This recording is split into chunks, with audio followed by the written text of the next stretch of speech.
Keir Starmer is like one of those inflatables you see dancing outside of a car wash, right? There's nothing that actually animates him that is his own. He doesn't really have politics. He doesn't really have beliefs. He outsourced that to others in the service of basically getting into power. And this is where Morgan McSweeney comes in. The reason why I think Keir Starmer was reluctant to get rid of McSweeney until the very last minute is because he's genuinely thinking, how can I be Prime Minister without this guy? I don't believe in anything.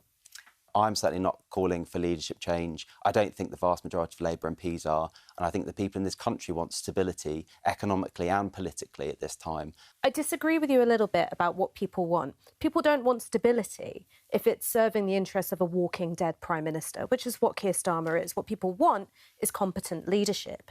And quite simply, people can see that it doesn't make sense for the person who advised that Peter Mandelson be appointed ambassador to the US, that he should have to resign. And Keir Starmer, who made the actual appointment, doesn't. And that's the point that you made, Henry, about what was in the public domain at the time that decision was made. In 2023, the FT reported on an internal JP Morgan memo, which spilled the beans on the proximity of Jeffrey Epstein to Peter Mandelson, the fact that Peter Mandelson stayed at his apartment when Epstein was in prison.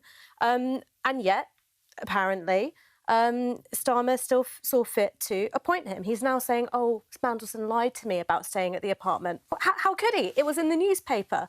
After Mandelson was appointed, he was doing a profile with the FT again, and he was asked about Epstein. He told them to F off. Now, that seems like a man who felt a sense of invulnerability and impunity. Why would he feel that? Because, quite frankly, other than some excellent journalists at the FT, and I would also say people who aren't considered part of the mainstream, like us at Novara Media, we were the only ones talking about it. No one else gave a hoot. The BBC didn't, The Guardian didn't, The Times didn't. And now that, the cow has fallen, the butchers have multiplied. Just very briefly, number 10 on and off the record, what are they saying? I think they've said that Keir Starmer's not going to resign.